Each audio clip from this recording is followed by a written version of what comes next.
नमस्कार दोस्तों, कैसे हैं आप सब? आशा करती हूँ आप सभी अच्छे होंगे। तो आज पढ़ने वाले हैं हम भारतीय संविधान की विशेषता जो हमारे सिलेबस पे है।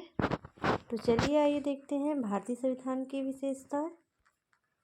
लंबा संविधान। भारत के संविधान में 395 अनुच्छेद तथा 12 अनुसूचियाँ हैं। एक संविधान सभा जिले 1946 में इस उद्देश्य के लिए स्थापित किया गया था। उसके द्वारा इसे तैयार किया गया था।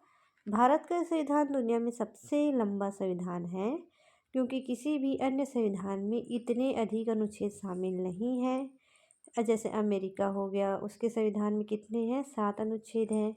चीन में 138 और जापान में 103, कनाडा में संविधान में 107 अनुच्छेद हैं।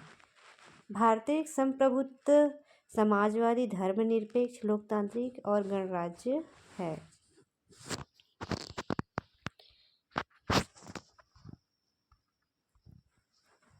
संप्रभुत्व क्या होता है देखते हैं।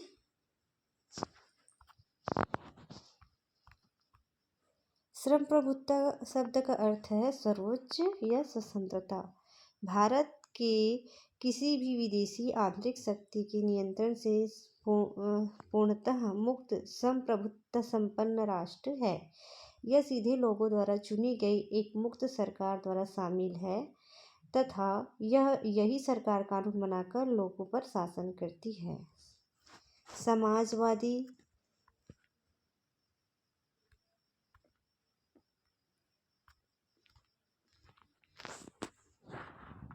संप्रभुत्व शब्द तो हो गया, समाजवादी देखते हैं। समाजवादी अर्थ यह है अपने सभी नागरिक के लिए सामाजिक और आर्थिक समानता सुनिश्चित करता है। सरकार केवल कुछ लोगों के हाथों में धन जमा होने से रोकेगी तथा सभी नागरिकों को एक अच्छा जीवन स्तर प्रदान करने की कोशिश करेगी।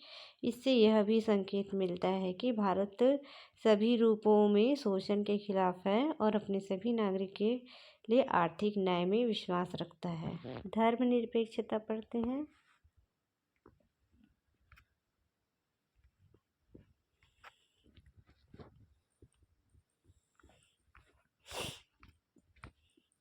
लोकतांत्रिक इसका मतलब है कि सरकार की सत्ता लोगों के हाथों में निहित है।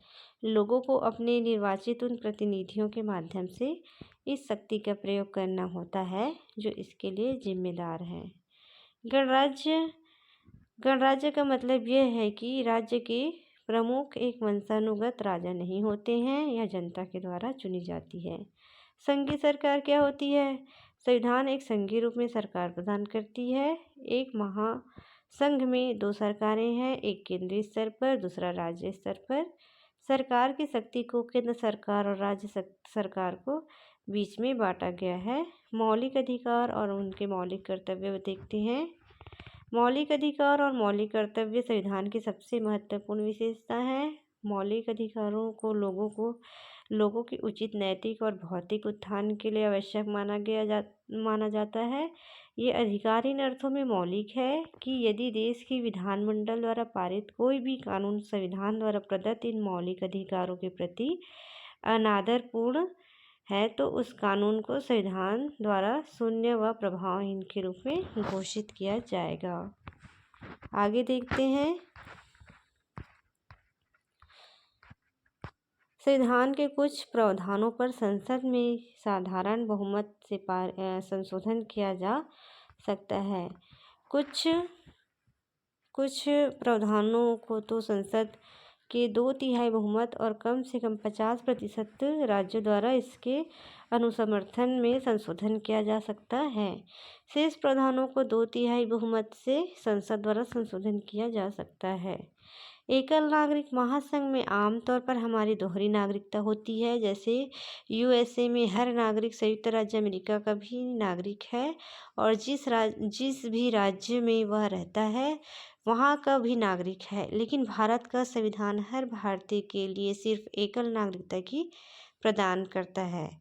स्वतंत्रता न्यायपालिका। भारतीय संविधान में एक स्वतंत्र न्यायपालिका का प्रावधान है।